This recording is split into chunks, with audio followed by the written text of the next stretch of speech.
Andy Spheeris was one of the young leading entrepreneurs of radio and television broadcasting in Milwaukee and Wisconsin during the golden age of radio and television in the 1950s and 60s. He was a young lawyer just out of the military in 1948 when he was named managing general partner of WEMP, one of Milwaukee's leading radio stations. Andy led one of the strongest teams in Wisconsin broadcast history.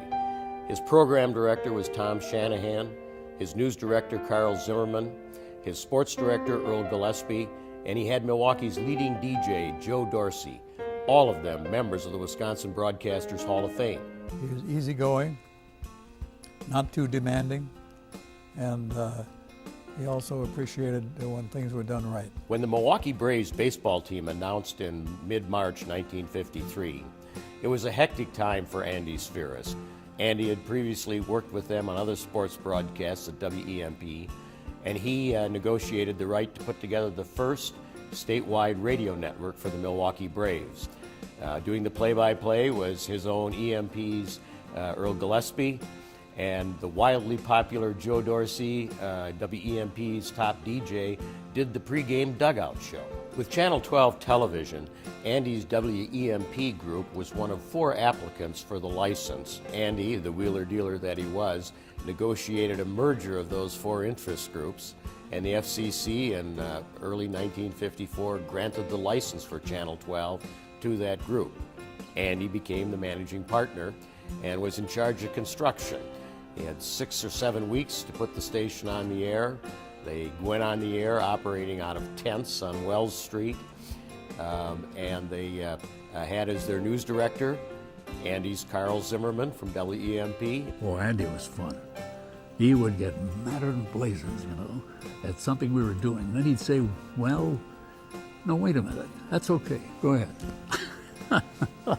Within 6 months of WTVW Channel 12 going on the air in October 1954, he negotiated the sale of that television station to Hearst Broadcasting, which changed the call letters to what we know today as WISN-TV, Channel 12. Not only did Andy sell Channel 12 to Hearst Broadcasting, but he turned right around and bought the radio station WCAN from Lou Poller, one of his biggest opponents in putting Channel 12 on the air. And he put WEMP radio on WCAN's frequency and then sold WEMP's original frequency to a Texas group who changed the call letters to WRIT. Competition in those days was a little bit different. It wasn't personal, it was all about beating one another in the marketplace, and Andy got along with everybody. You didn't look at the station as, well, I'm against Andy Spheeris, I'm against WEMP and their programming, and it's my programming against their programming. But Andy is running his bit, and I'm running my bit, and I just want to run mine better than he's running his. He was a tough competitor. I got you that time, didn't I? Yes, he was a real competitor. Great guy to pal around with. He was always fun. But what I really remember about him most is when we came to Milwaukee, we were not welcome as the flower of spring. 3 guys stuck their hands out: Andy Spheeris, Roger LeGrand, and Bernie Strakota. I'll never forget that. So we spent a great deal of time together, not just in friendship and fun, but in doing things for the communities. And to me, he was like a brother. And I think he felt the same way about myself. Andy Spheeris was not only a wheeler and dealer in the broadcast industry, he was a strong supporter of that industry. In 1951, a little bit before all his wheeling and dealing in Milwaukee, he was one of the co-founders of the Wisconsin Broadcasters Association. Andy was its first president in 1951 and 1952. Andy deserves to be in the Hall of Fame because he ran a great radio station. It was constantly on the must-buy list for anybody who was buying time in Milwaukee.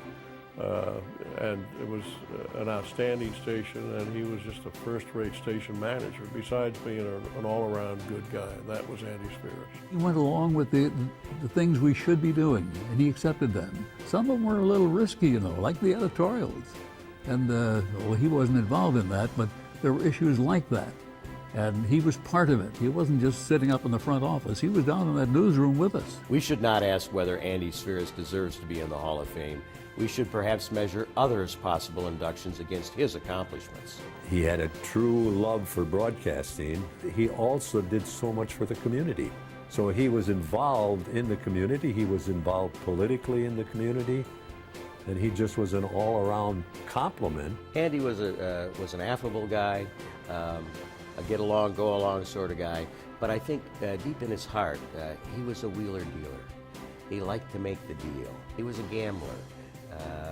Andy Spheeris was one of a kind, truly a great Wisconsin broadcaster.